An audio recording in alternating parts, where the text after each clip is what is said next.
Hi friends, मेरा नाम विजय है और आप देख रहे हैं पेरोल मैनेजमेंट का पार्ट 4 वीडियो और टैली प्राइम सीरीज का हमारा 37 नंबर वीडियो है। हमने अभी तक जो पार्ट 3 तक बनाए हैं पेरोल मैनेजमेंट के वीडियो, हमने उसमें देखा है पार्ट 1 में कंपनी कैसे क्रिएट करते हैं, उसमें पेरोल के फीचर्स जो होते हैं उनको ऑन करने के बाद में सारी डिटेल जो हमारी होती है भरने की, वह हम कैसे भरते हैं। ठीक है, इसके बाद में जो हमारा पार्ट 2 वीडियो था उसमें हमने देखा था एम्प्लॉय ग्रुप कैसे क्रिएट करते हैं, यूनिट्स कैसे क्रिएट करते हैं और प्रोडक्शन अटेंडेंस टाइप जो हमारे होते हैं उनको हम कैसे क्रिएट करते हैं। यहाँ पर अगर आप अल्टर में जाएंगे तो यहाँ पर आप देख सकते हैं, यहाँ पर एम्प्लॉय ग्रुप कैसे क्रिएट करते हैं और यूनिट्स कैसे क्रिएट करते हैं और अटेंडेंस प्रोडक्शन टाइप कैसे क्रिएट करते हैं, यह हमने पार्ट 2 में देखा था। इसके बाद पार्ट 3 जो था हमारा, उसमें हमने एम्प्लॉय क्रिएट किए थे और हमने यह देखा था कि एम्प्लॉय कैसे क्रिएट करते हैं और उसमें सारी डिटेल वगैरह कैसे फिल करते हैं। आज का जो यह हमारा वीडियो है काफ़ी इंपॉर्टेंट होने वाला है, क्योंकि आज के इस वीडियो में हम पे हेड्स क्रिएट करेंगे और समझेंगे कि पे हेड्स हमारे टेलीप्राइम में कैसे क्रिएट करते हैं, क्योंकि यह एक इम्पॉर्टेंट टॉपिक है पेरोल मैनेजमेंट और इसमें हमको सारी चीज़ें स्टेप बाय स्टेप ही सीखना पड़ेगा। एक वीडियो में इसको एक्सप्लेन कर पाना थोड़ा मुश्किल है, इसलिए हम आज के इस वीडियो में पे हेड्स के बारे में समझेंगे। तो चलिए देखते हैं। वीडियो को शुरू करने से पहले आपसे रिक्वेस्ट है, अगर आप हमारे चैनल में नए हैं तो प्लीज़ चैनल को सब्सक्राइब और वीडियो को हमारे लाइक कर दीजिए।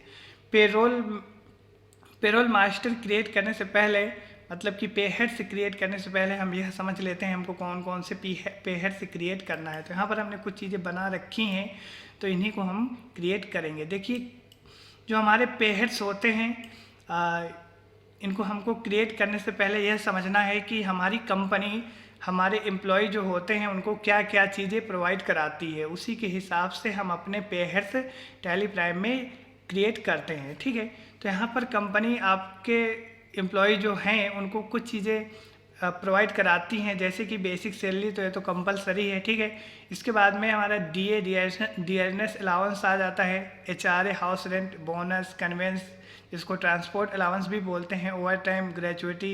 ठीक है, इसके बाद में हमारा रेम्बर्समेंट। ठीक है, यह हो गए हमारे एक प्रकार की किसी भी एम्प्लॉय की इनकम के पे हेड्स। आपके कंपनी में ज़्यादा भी हो सकते हैं और कम भी हो सकते हैं। अगर आपको क्रिएट करना मालूम है, मैनेज करना मालूम है, तो आपको एक से अधिक पे हेड्स आप मैनेज कर सकते हैं, कोई दिक्कत नहीं है। यहाँ पर जैसे कि हमने 8 अर्निंग पे हेड्स लिए हैं और 7 हमने डिडक्शन के पे हेड्स ले रखे हैं। आपकी कंपनी कौन कौन से पे हेड्स, मतलब कि देखिए, किसी भी एम्प्लॉय की जो सैलरी होती है, बहुत सारे पे हेड्स जो होते हैं उनको मिला कर के एक सैलरी जनरेट होती है, एक सैलरी सिर्फ बनती है। तो आपकी कंपनी इन पे हेड्स में से कोई प्रोवाइड करा सकती है, कोई प्रोवाइड नहीं करा सकती है। जो भी आपकी कंपनी प्रोवाइड कराती है अपने एम्प्लॉय को, आपको उन्हीं को अपने टेलीप्राइम में क्रिएट करना है। अगर आप क्रिएट भी कर लेंगे पूरे तो कोई दिक्कत नहीं है, इनको आप समझ लेंगे। इसके बाद में आपकी कंपनी अपने एम्प्लॉय को क्या क्या देती है, जब उनकी हम सैलरी डिफाइन करेंगे तो वहाँ पर जो जो कंपनी उनको प्रोवाइड कराती है वही पे हेड्स हम उनको मतलब कि उनकी सैलरी में इंक्लूड करेंगे। तो यहाँ पर हम जनरेट सभी को करेंगे और कंपनी हमारी क्या क्या देती है वह भी हम उसी समय बता देंगे। लेकिन आज हम क्रिएशन से संबंधित बात समझेंगे। तो यहाँ पर हमारे पे हेड्स दो टाइप के होते हैं। पहले जो होती है एम्प्लॉय की एक प्रकार की अर्निंग होती है, अर्निंग पे हेड्स उनको बोल सकते हैं। तो आज की इस वीडियो में हम अर्निंग पे हेड्स क्रिएट करेंगे अपने टेलीप्राइम में।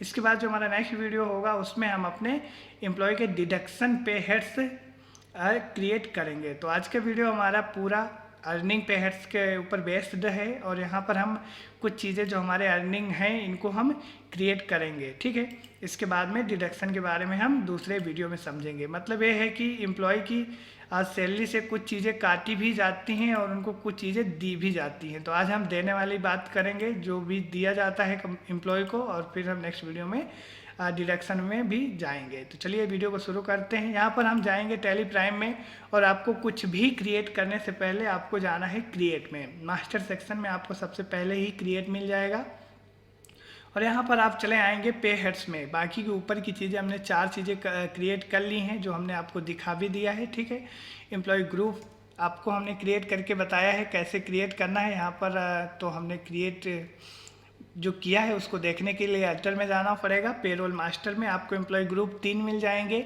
एम्प्लॉय मिल जाएंगे 4 हमने क्रिएट किया है। यूनिट्स में हमने 3 यूनिट्स क्रिएट किए हैं, जिसमें से 2 हमारी सिंपल हैं और एक हमारी कंपाउंड यूनिट है, ठीक है।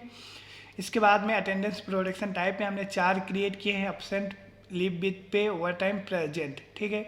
इसके बाद में आज के इस वीडियो में हम पे हेड्स के बारे में बात करेंगे। तो आपको सिंपली क्रिएट में जाना है और क्रिएट में जाने के बाद में पे हेड्स में चले जाना है और आपको यहाँ से अपने एक एक करके सारे पे हेड्स क्रिएट कर लेना है जो भी आपकी कंपनी अपने एम्प्लॉइयों को प्रोवाइड कराती है। तो देखिए हमने आपके लिए कुछ पे हेड्स जनरेट करके रखे हैं, मतलब कि क्रिएट करके रखे हैं, उनको हम आपको दिखा देते हैं। काफ़ी वीडियो लंबा हो जाता है इसलिए हमने पहले से ही क्रिएट कर लिया है और आपको हम यह दिखा देते हैं कि उसको कैसे क्रिएट करना है, ठीक है। तो यहाँ पर हमको जाना है अल्टर में और अब जब आप नए क्रिएट करेंगे तो आपको क्रिएट में जाना है, ठीक है। यहाँ पर अल्टर में जाने के बाद में हम आ जाएंगे पे हेड्स में। तो यहाँ पर हमने कुछ पे हेड्स बना लिए हैं, जैसे कि बेसिक पे, bonus, convince allowance, dearness allowance जिसको डीए बोलते हैं, ग्रेजुएटी, एचआरए, ओवर टाइम, रेम्बर्समेंट, ठीक है। इतने हमने पे हेड्स बना लिए हैं जो कि हमने अपने क्वेश्चन में भी यही चीज़ें दी हुई हैं, ठीक है। 8 हैं हमारे, टोटल 8 हैं, हमने 8 जनरेट कर लिए हैं, क्रिएट कर लिए हैं। चलिए हम एक एक करके समझ लेते हैं इनको कैसे क्रिएट करते हैं। तो बेसिक पे पहले हम देखते हैं। बेसिक पे आपको क्रिएट करने के लिए जो इसका नाम होगा बेसिक पे आपको रखना है और यहाँ पे हेड्स इंफॉर्मेशन में आपको बता देना है पे हेड टाइप में कि यह एक प्रकार की अर्निंग है एम्प्लॉय की, ठीक है। और जो हमारी इनकम टाइप है इसमें हमको फिक्स बताना है क्योंकि यह फिक्स होता है, बेसिक सैलरी मतलब कि फिक्स होती है, वेरिएबल नहीं होती है। इसके बाद कंपनी के लिए यह इनडायरेक्ट एक्सपेंसेस है इसलिए इनडायरेक्ट एक्सपेंसेस में रखना है इसको। इफेक्ट नेट सैलरी इसमें हमको यस रखना है। Name to be display in pay slip मतलब कि जो हमारी पे स्लिप बनेगी उसमें इसका नाम शो करना है, हमको बेसिक पे ही रखना है। इसके बाद में ग्रेजुएटी का हिस्सा है कि नहीं, तो जी हाँ बिल्कुल है। इसके बाद में यहाँ पर हमको सेट जो अल्टर इनकम टैक्स डिटेल है इसको हमको यस करना है। हमने यस करके डिटेल भर दी है, लेकिन आप इसको जब दोबारा ओपन करते हैं तो यहाँ पर यह ऑप्शन नो दिखाता है, लेकिन हमने इसको ऑलरेडी यस करके डिटेल जो भरनी है भर दिया था, ठीक है। आप यस करेंगे, जैसे इंटर करेंगे तो आपको कुछ इनकम टैक्स की डिटेल से संबंधित यहाँ पर पूछेगा। तो यहाँ पर आपको इसकी लिस्ट मिल जाएगी। यहाँ पर लिस्ट ऑफ टैक्स कंपोनेंट्स, ठीक है। इसमें आपको बता देना है यह बेसिक सैलरी है, ठीक है। बेसिक सैलरी आप सेलेक्ट कर लेना और ऑन प्रोजेक्टेड वैल्यू इसमें बता देना, ठीक है। यहाँ पर आपको एक ऑप्शन मिल रहा है, देखिए हम फिर से पीछे जाएंगे, ठीक है। यहाँ पर आपको टीडीएस का भी ऑप्शन मिल रहा है यहाँ पर, ठीक है। जो भी एम्प्लॉय की सैलरी टीडीएस की रेंज में आएगी तो टैली प्राइम ऑटोमेटिक इसमें टीडीएस डिडक्ट कर लेगा ऑटोमेटिक, ठीक है। क्योंकि यहाँ पर हम टीडीएस के ऑप्शन को यस कर रहे हैं, ठीक है। पेरोल मैनेजमेंट में हमको अलग से टीडीएस मैनेज करने की ज़रूरत नहीं पड़ती है, इसमें ऑटोमेटिक टीडीएस हमारा डिडक्ट कर लेता है क्योंकि हम इनकम टैक्स की सारी डिटेल वगैरह भी देखेंगे, ठीक है। चलिए इस ऑप्शन को हम यस करने के बाद में यहाँ पर हमको ईएसआई एलिजिबिलिटी को नो रखना है, ठीक है। इसके बाद में कैलकुलेशन टाइप में हमको बता देना है ऑन अटेंडेंस, क्योंकि हमको सैलरी जो भी है अटेंडेंस के बेस्ड में मिलेगी। तो यहाँ पर हमको बेसिक में बता देना है, मतलब कि बेसिक पे में हमको बताना है ऑन अटेंडेंस। इसके बाद में अटेंडेंस लीव विद पे इस ऑप्शन को नॉट अप्लीकेबल रखेंगे और लीव विदाउट पे में हमको अब्सेंट बता देना है। देखिए अब्सेंट आपको यहाँ मिल गया है क्योंकि हमने यूनिट्स ऑलरेडी जो हमारे अटेंडेंस प्रोडक्शन टाइप थे हमने ऑलरेडी क्रिएट कर लिए थे, तो इसलिए आपको यहाँ पर यह ऑप्शन मिल रहा है। तो सबसे पहले आपको जो हमारे पार्ट 3 और पार्ट 2 वीडियो में हमने बताया है तो आप उसको पहले देखिएगा, इसके बाद में ही आप यहाँ पर क्रिएशन में आइएगा पे हेड्स में, नहीं तो फिर सारी चीज़ें गड़बड़ हो जाएंगी, ठीक है। कैलकुलेशन जो पीरियड है मंथ बताएंगे, एज पर कैलेंडर पीरियड हमको बताना है क्योंकि हम कैलेंडर के हिसाब से ही सैलरी देंगे। इसके बाद में यूजर हमको डिफाइन नहीं बताना है, यूजर डिफाइनर कैलेंडर यह भी हमको नहीं सिलेक्ट करना है, एज पर कैलेंडर पीरियड यह बताना है। इसके बाद में राउंडिंग मेथड में नॉर्मल और यहाँ पर 1 सेट करते हुए लेजर को एक्सेप्ट कर लेना है। तो यहाँ पर यह हमारा पे हेड हो गया है, इसको लेजर भी बोल सकते हैं, लेकिन यह लेजर हमारा पेरोल का लेजर है, ठीक है, अकाउंटिंग का लेजर नहीं है, हमारा पेरोल का लेजर है, इसलिए इसको हम लेजर भी बोल सकते हैं, पे हेड्स भी आप बोल सकते हैं। फिर हमने बोनस का बनाया है, बोनस का नाम है, बोनस हमने रख दिया, पे हेड टाइप में हमने बोनस बता दिया, ठीक है। इसमें बोनस ऑटोमेटिक प्री डिफाइन होता है, आपको इसमें अर्निंग फॉर एम्प्लॉय भी रख सकते हैं आप, नहीं तो आप बोनस भी रख सकते हैं, क्योंकि इसमें प्री डिफाइन ऑलरेडी दिया होता है, ठीक है। यहाँ पर जो आपको ऑप्शन मिल रहे हैं, इनको हम एक एक करके अभी यूज करने वाले हैं, जो हमारे नेक्स्ट पे हेड हैं, इसमें से हम सभी के यूज देखेंगे कौन से कब यूज होते हैं, ठीक है। आप अभी स्टेप बाय स्टेप समझिए, हमने अर्निंग फॉर एम्प्लॉयज का देख लिया, जो हमने बेसिक पे में यूज किया, अभी हम बोनस को देख रहे हैं, ठीक है। इसके बाद में कंपनी के लिए यह इनडायरेक्ट एक्सपेंसेज है, यहाँ इफेक्ट नेट सैलरी यस रहेगा, बोनस में हम यहाँ जो हमारी पे स्लिप बनेगी उसमें बोनस ही शो करना है हमको, नेम ग्रेजुएटी का हिस्सा नहीं है, और इसमें सेट अल्टर जो हमारी डिटेल है इसको यस करेंगे, तो यहाँ पर बोनस और एक्चुअल वैल्यू ऑटोमेटिक सेलेक्टेड है और इसको हम एक्सेप्ट कर लेंगे, ठीक है।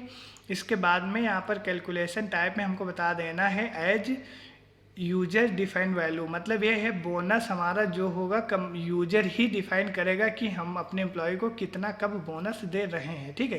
तो इसमें हम कुछ भी मतलब कि एज कंप्यूटर या फिर ऐसी कुछ भी वैल्यू नहीं सेट करेंगे, क्योंकि यह यूजर ही डिफाइन करेगा कि हम कब कितना बोनस दे रहे हैं, ठीक है। इसको हम ऐसे कुछ भी फिक्स नहीं बता सकते कि मतलब कि इतना हर महीने मिलेगा ही मिलेगा, ठीक है। इसके बाद में इसको हम एक्सेप्ट कर लेंगे, तो यह हो गई हमारी बोनस का पे हेड, जिसको हमने क्रिएट कर लिया है। अब देखते हैं कन्वेंस अलाउंस, ठीक है। कन्वेंस अलाउंस को हमने नाम बता दिया कन्वेंस अलाउंस, और यहाँ पर पे हेड्स इन्फॉर्मेशन में पे हेड टाइप में हमको बता देना है अर्निंग फॉर एम्प्लॉयज़, क्योंकि यह एक प्रकार की अर्निंग है एम्प्लॉय के लिए। इसके बाद में इसको हम फिक्स्ड बता दिए हैं, फिक्स्ड है, यह महीने में कितना मिलेगा इनको, यह फिक्स रहेगा। वेरिएबल भी हो सकता है आपके केस में, अगर वेरिएबल है तो फिक्स रखें, मतलब वेरिएबल रखेंगे, मतलब ये है कि वेरिएबल का मतलब ये होता है कि जो इसका अमाउंट होगा वह फिक्स नहीं होगा, मतलब कि वेरिएबल में अगर आप सेट कर रहे हैं तो मंथली 500 हो सकता है, 1000 हो सकता है, 1500 हो सकता है, 600 हो सकता है, ठीक है। फिक्स अगर आप रख रहे हैं तो आपको हर महीने ये बताना पड़ेगा कि इनका 500 रुपये महीना है, मतलब कि अगर आपने फिक्स रख दिया, फ्लैट रेट रख दिया, तो वहाँ पर आपको हर महीने जितना आप सेट कर देंगे उतना हर महीने इनके पास में कन्वेंस अलाउंस इनके सैलरी में जुड़ जाएगा, ठीक है। तो यहाँ पर फिक्स हम ले रहे हैं, इनडायरेक्ट एक्सपेंसेज है कंपनी के लिए, यस रहेगा। नेट सैलरी जो हमारा है ये यस रहेगा, और जो हमारी नेम से पे स्लिप में जो नेम शो होगा कन्वेंस, ठीक है, ग्रेजुएटी नहीं है इसमें, सेट अल्टर हमको इस यस करना है इनकम टैक्स डिटेल में, और यहाँ पर हमको सेलेक्ट कर लेना है transport allowance on projected value, और यह ऑप्शन हम सेलेक्ट करते हुए एक्सेप्ट कर लेंगे। इसके बाद में यहाँ पर ESI हमको नो रखना है। कैलकुलेशन टाइप में हमको बता देना है फ्लैट रेट। देखिए हमने यहाँ पर हर एक फंक्शन को धीरे धीरे यूज करेंगे, आपको सारी चीज़ें समझ में आ जाएंगी। देखिए एज कंप्यूटेड वैल्यू जो हमारी होती है, उसमें जब हमको कोई फॉर्मूला वगैरह लगाना पड़ता है, परसेंटेज वगैरह निकलवाना होता है, तब हम एज कंप्यूटेड वैल्यू सिलेक्ट करते हैं। एज यूजर डिफाइन वैल्यू जो भी हमारे यूजर होते हैं, जो भी सैलरी वगैरह पे करते हैं, वह डिफाइन करते हैं कि कितना हमको पैसे देना है किसी को भी, तो एज यूजर डिफाइन वैल्यू हम सिलेक्ट करते हैं। फ्लैट रेट हमारा वह होता है जो हम फिक्स बता देते हैं कि हर महीने इनको इतना देना ही देना है, तो फ्लैट रेट में हम सेट कर देते हैं, ठीक है। ऑन अटेंडेंस जो हमने सैलरी में यूज किया है, और ऑन प्रोडक्शन जो है हमारा ओवर टाइम में यूज होता है। तो यह सारी चीज़ें आपको एक एक करके यूज करना भी है, और यहाँ पर हम दो चीज़ें यूज कर लिए हैं, और यहाँ पर हम अब तीसरा ऑप्शन यूज कर रहे हैं जो कि हमारा फ्लैट रेट है। फ्लैट रेट का मतलब है जो हमारा कन्वेंस अलाउंस है वो हर महीने फिक्स जाएगा, जो भी हम मतलब कि डिसाइड करेंगे इतना हमको देना है, ठीक है। इसको हम मंथली देंगे, वीकली देना है आपको, या फिर आपको मतलब कि पर डे देना है, आप वह भी सिलेक्ट कर सकते हैं, ठीक है। मंथली देंगे हम नॉर्मल राउंडिंग 1 सेलेक्ट करते हुए, और इसको एक्सेप्ट कर लेंगे। तो ये हमारा कन्वेंस हो गया। अब हम DA की बात कर लेते हैं, जो कि हमारा डियरनेस अलाउंस है, ठीक है। यहाँ पर डियरनेस अलाउंस हम नाम रखेंगे, और यहाँ पर हमको बता देना है अर्निंग फॉर एम्प्लॉयज़, ठीक है। यह एक प्रकार की अर्निंग है एम्प्लॉयज़ की, और यहाँ पर हमको बता देना है फिक्स्ड, ठीक है, फिक्स बताएंगे। और यहाँ पर हम इनडायरेक्ट एक्सपेंसेस बताएंगे, कंपनी के लिए इनडायरेक्ट एक्सपेंसेस है, और इफेक्ट नेट सैलरी यस रहेगा, और हमको जो स्लिप में जो पे स्लिप हमारी होगी उसमें हम इसको डीए नाम से शो करेंगे। तो यहाँ पर हम इसका शॉर्ट फॉर्म लिख दिए। इसके बाद में ग्रेजुएटी का हिस्सा यह रहेगा।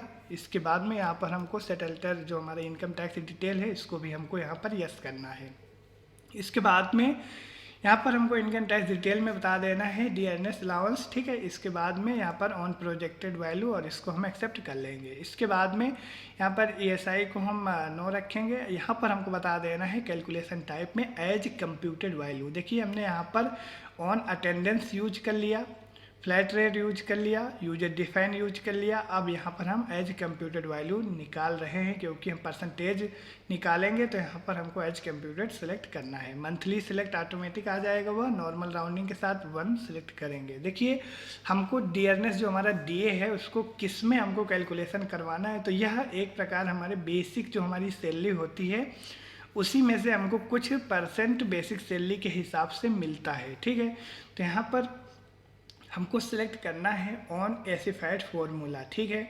इसके बाद में जैसे ही हम उस पर क्लिक करेंगे तो यहाँ पर हमसे पे हेड्स ऐड करने के लिए पूछेगा। तो यहाँ पर हमारा बेसिक पे में हमारा डीए मिलता है हमको, तो यहाँ पर हमको बेसिक पे सिलेक्ट करते हुए अगर हमको और कोई पे हेड्स इसमें जोड़ना है तो यहाँ पर हम और भी ऐड पे हेड जोड़ सकते हैं, लेकिन फिलहाल हम बेसिक ही रखेंगे और इंड ऑफ लिस्ट करते हुए आ जाएंगे। यहाँ पर इफेक्टिव डेट हमको बता देना है किस डेट से इफेक्टिव है, तो 1 मई 2023 बताते हुए इसके बाद में यहाँ पर हमको कुछ चीज़ें फिक्स कर देना है, जैसे कि मतलब कि अगर एम्प्लॉय की सैलरी 20,000 या उससे कम है, 20,000 से कम या 20,000 तक है, तो उसमें हमारा जो परसेंटेज इसमें बनेगा उसमें हम 5% इसका डीए देंगे, ठीक है। इसके बाद में यहाँ पर हमको फिर बताना है 20,000 से लेकर के 40,000 तक में अगर जो एम्प्लॉय आता है उसमें हमारा 6% डीए इसको मिलेगा बेसिक सैलरी पर, ठीक है। और 40,000 के ऊपर जितने भी एम्प्लॉय होंगे उनको 8% मिलेगा। आप इस हिसाब से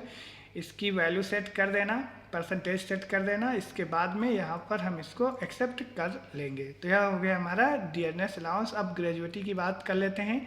देखिए ग्रेजुएटी होती है जो यह एक प्रकार की एम्प्लॉय की रिटायरमेंट जो राशि होती है उसी को हम बोल सकते हैं, क्योंकि ग्रेजुएटी जैसे कि कोई भी एम्प्लॉय अपने कंपनी में अपनी काफ़ी सारी मतलब कि काफ़ी सारा टाइम देता है, किसी भी कंपनी में लंबा टाइम देता है, उस समय उस एम्प्लॉय की ग्रेजुएटी बनती है। वह डिसाइड करती है, कंपनी भी डिसाइड करती है और कोई रूल्स भी होते हैं इसके कि किस हिसाब से ग्रेजुएटी कोई भी कंपनी अपने एम्प्लॉय को देती है।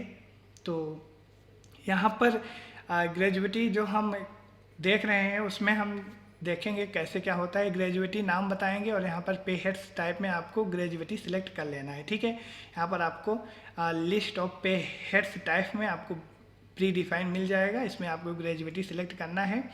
और इसके बाद में यहाँ पर आपको कुछ चीज़ें सेट कर देनी है। देखिए slab rate detail for gratuity calculation, यह एक मतलब कि स्लैब रेट के हिसाब से ग्रेजुएटी मिलती है किसी भी एम्प्लॉय को अपने कंपनी की तरफ से। यहाँ पर हमको ग्रेजुएटी डेज ऑफ मंथ मतलब कि मिनिमम जो हमारे कंपनी में जो काम करता है एम्प्लॉय वो मिनिमम कितने दिन मंथली काम करता है, मतलब मंथली में कितने डेज वह काम करता है। तो यहाँ पर नॉर्मली 26 दिन हमने सेलेक्ट कर लिया है, मतलब कि 4 संडे ऐसा माइनस करके, ठीक है। 26 दिन 24 दिन भी हो सकते हैं, 25 दिन जो भी आपकी कंपनी में होते हैं वह हिसाब से आप इसमें रख सकते हैं। इसके बाद में यहाँ पर हमको नंबर ऑफ मंथ में बताना है। फर्स्ट हमारा 1 से 60 मंथ, मतलब ये है कि हमको 5 साल जो हमारा एम्प्लॉय काम कर लेगा, 5 साल के पहले तक उसको कोई भी ग्रेजुएटी नहीं मिलेगी, ठीक है। कोई भी ग्रेजुएटी नहीं मिलती है। तो यहाँ पर हमारी जो इसकी वैल्यू है यहाँ पर 0 हो जाएगी, 0 आप सेट कर सकते हैं, और नहीं का मतलब भी 0 ही होता है। और 60 महीने के ऊपर जब उसका जैसे कि 5 साल के ऊपर जब वह क्रॉस हो जाएगा और उसके बाद में 5 साल के बाद में वह जितने भी साल कंपनी में काम करेगा और उसके बाद में अगर वह कंपनी से नौकरी छोड़ता है या फिर रिटायर होता है या फिर मतलब कि कोई उसका पर्सनल रीजन से वो कुछ भी होता है, नौकरी छोड़ रहा है, तो वहाँ पर उसकी ग्रेजुएटी बनती है और वह कैलकुलेशन अपना होता है। उसके बाद जो भी ग्रेजुएटी होती है उसको मिलती रहती है उसके हिसाब। 5 साल तक आपको नहीं मिलेगी, 5 साल के बाद में कंपनी के रूल के हिसाब से कम ज़्यादा भी हो सकता है, ठीक है। तो यहाँ पर हमने यह सेट कर दिया पैरामीटर, आप भी सेट कर देना। इसके बाद यह जो एक प्रकार की प्रोविज़न है, प्रोविज़न के अंदर में इसको हम ग्रुप में, जो ग्रुप होगा इसको प्रोविज़न में रखेंगे।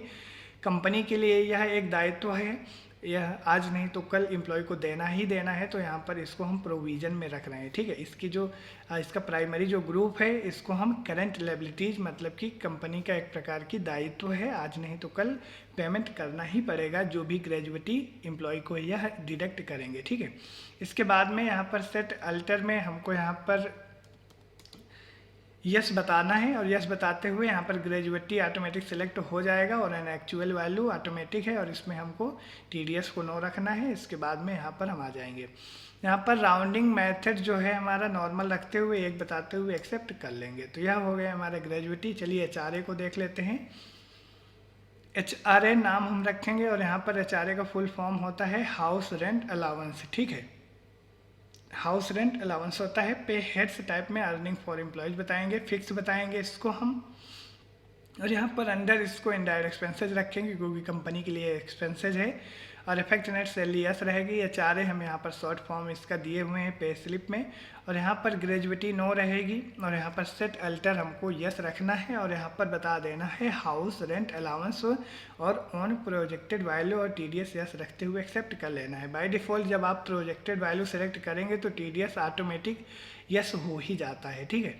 ये SI हम नो रखेंगे, और एज कंप्यूटेड वैल्यू, क्योंकि इसमें हमको परसेंटेज निकालना है, क्योंकि यह सैलरी के परसेंटेज के, मतलब कि सैलरी में कुछ परसेंट कितना परसेंट मिलता है वह हिसाब से इसमें हम कैलकुलेट करवाएंगे, इसलिए एज कंप्यूटेड वैल्यू सेलेक्ट करना है। मंथली ऑटोमेटिक आ जाएगा। इसके बाद नॉर्मल राउंडिंग 1, और यहाँ पर हमको बता देना है ऑन एसिफाइड फार्मूला, और बेसिक पे में हमको इसको कैलकुलेशन करवाना है, और यहाँ पर एंड ऑफ लिस्ट करते हुए 1 मई इफेक्टिव डेट बताएंगे, और परसेंटेज में हम बता देंगे, इसमें स्लैब टाइप में परसेंटेज बताते हुए यहाँ पर हम 40% सेट कर देंगे। आप इसका देख लीजिएगा, 40 है, आप मतलब 40 है, 45 या 50 कितना, या फिर 20% जितना भी परसेंटेज कैलकुलेशन होगा यह रूल के हिसाब से होता है, तो आप उसको पढ़ लीजिएगा। उसके बाद में आप उसी हिसाब से इसमें कैलकुलेट करवाना, ठीक है। जो प्रेजेंट इनकम स्लैब रेट जो रहेगा HRA का, आप उसको पढ़ने के बाद में ही इसको कैलकुलेट करवाना। तो यहाँ पर 40% सेट करते हुए हम इसको एक्सेप्ट कर लेंगे। इसके बाद में ओवर टाइम की बात करते हैं। ओवर टाइम हमारा पे हेड्स टाइप में अर्निंग फॉर एम्प्लॉयज़ रहेगा। यह वेरिएबल होता है, फिक्स नहीं होता है, क्योंकि कभी 1 घंटा कभी 2 घंटा, तो इसमें हम वेरिएबल फिक्स करेंगे, ठीक है। कंपनी के लिए इनडायरेक्ट एक्सपेंसेज है, और इसको नेट सैलरी इफेक्टेड रहेगी, यस रहेगी। और ओवर टाइम हम यहाँ नेम पे जो हमारी स्लिप होगी उसमें शो करवाएंगे। ग्रेजुएटी का हिस्सा नहीं रहेगा, और इसमें सेट जो अल्टर इनकम टैक्स डिटेल है इसमें हमको बता देना है other earning allowance fully taxable on projected value. इसके बाद में यहाँ पर आ जाएंगे, इस ASI का हिस्सा रहता है तो इसको हम यस रखेंगे। और यहाँ पर कैलकुलेशन टाइप में हमको बता देना है ऑन प्रोडक्शन, ठीक है, ऑन प्रोडक्शन बताएंगे। और यहाँ पर बता देना है प्रोडक्शन टाइप में ओवर टाइम। देखिए ओवर टाइम का हमने जो production type attendance production type बनाया था, जनरेट किया था, जो हमारा वीडियो नंबर 2 था पेरोल का, उसमें हमने बनाई थी ओवर टाइम की। तो यहाँ पर आप देख सकते हैं, यहाँ पर हमने कंपाउंड यूनिट भी सेट किया था, जो कि आप यहाँ देख सकते हैं हावर्स ऑफ 60 मिनट। यहाँ पर हमने कंपाउंड यूनिट सेलेक्ट किया है, और यहाँ पर हम इसको ओवर टाइम बताएंगे। नॉर्मल राउंडिंग 1, और इसको एक्सेप्ट कर लेंगे। तो यहाँ पर हमने सारे पे हेड्स इसी प्रकार जनरेट कर लिए हैं, क्रिएट कर लिए हैं, आप भी क्रिएट कर लीजिएगा। रेम्बर्समेंट जो एक प्रकार की एम्प्लॉय की इनकम ही होती है, कंपनी द्वारा कुछ चीज़ें अपने एम्प्लॉय को प्रोवाइड कराई जाती हैं, मतलब कुछ जो भी पैसे होते हैं कुछ पैसे दिए जाते हैं, जैसे कि इसमें मेडिकल भी आ जाता है। कभी कभी कंपनी फ्री में घूमने के लिए भी पैसे देती है, जैसे कि टिप वगैरह, ठीक है, जैसे ट्रिप वगैरह में कहीं जाना है तो उसके लिए भी रेम्बर्समेंट मिलता है एम्प्लॉय को। और भी कई सारे हो सकते हैं, अगर कंपनी आपको ऐसे कुछ उपहार दे रही है जिसमें मतलब कि कुछ पैसे आपको मिल रहे हैं, फ्री में मिल रहे हैं, और उसमें कुछ भी आपका डिडक्शन वगैरह नहीं हो रहा है, तो वहाँ पर आपको यह सारी चीज़ें मिल जाती हैं, रेम्बर्समेंट के अंतर्गत आ जाती हैं। उसको हम एक पे हेड्स बना लेते हैं, और जो भी हम पैसे वगैरह देते हैं अपने एम्प्लॉय को, ऐसे कुछ जो एक तरह का उपहार होता है उनके लिए, तो यहाँ पर हम इसी में उसको रखते हैं, ठीक है। और यहाँ पर इसको बता देते हैं रेम्बर्समेंट टू एम्प्लॉई। यहाँ पर इसका मतलब कि स्पेशल प्री डिफाइन एक ग्रुप है, इसी में हम रखते हैं। और यह कोई फिक्स नहीं होता है कि देना ही है और देना ज़रूरी है, ये वेरिएबल है, यहाँ पर कोई फिक्स नहीं है। आप मतलब कुछ कभी 100 रुपये, 500, 1000 जो भी आप देना चाहें दे सकते हैं, नहीं तो नहीं भी दे सकते हैं, कोई दिक्कत नहीं है। यहाँ पर अंडर इनडायरेक्ट एक्सपेंसेस रहेगा और यहाँ पर नेट सैलरी में हम इसको यस रखेंगे, इफेक्ट करेगी ये। और यहाँ पर name to be display in pay slip reimbursement रखेंगे और सेट अल्टर इसको हम यस रख लेंगे, ठीक है। यहाँ पर other earning allowance fully taxable on actual value, इसके बाद में यहाँ पर ESI को हम नो रखेंगे। और यहाँ पर एज यूजर डिफाइन वैल्यू, मतलब कि यह यूजर डिफाइन करेगा कि हमको देना है कि नहीं देना है, कितना देना है वह यूजर ही बताएगा। इसके बाद इसको एक्सेप्ट कर लेंगे। तो यह हमने कुछ अर्निंग पे हेड्स के बारे में बात कर ली है और उनको कैसे क्रिएट करना है अपने टेलीप्राइम में, वह भी हमने आपको बता दिया है। जो हमारा नेक्स्ट वीडियो होगा उसमें हम देखेंगे अपने डिडक्शन पे हेड्स के बारे में, कि कंपनी जो डिडक्शन करती है किसी भी एम्प्लॉय की सैलरी से वह किस प्रकार होते हैं। जैसे कि कैंटीन हो गया, एडवांस सैलरी वगैरह जो देती है, फिर उसको डिडक्ट कैसे करती है। इसके बाद में यहाँ पर PF वगैरह है, PF है, इंश्योरेंस है, नेशनल पेंशन है, ठीक है, इनकम टैक्स, प्रोफेशनल टैक्स, यह सारी चीज़ें हम नेक्स्ट वीडियो में देखेंगे। तो आज की वीडियो में हम अर्निंग पे हेड्स के बारे में देख लिए, नेक्स्ट वीडियो हमारा डिडक्शन के ऊपर होगा। और यहाँ पर आपको सारी चीज़ें क्लियर हो गई होंगी कैसे क्या पे हेड्स जनरेट किया जाता है। तो आज के इस वीडियो में बस इतना ही रखेंगे और नेक्स्ट वीडियो में हम देखेंगे डिडक्शन पे हेड्स के बारे में। अगर वीडियो आपको पसंद आया हो तो प्लीज़ वीडियो को लाइक और चैनल में अगर नए हैं तो चैनल को सब्सक्राइब कर लीजिएगा। मिलते हैं नेक्स्ट वीडियो में, तब तक आप अपना ख्याल रखें। जय हिंद।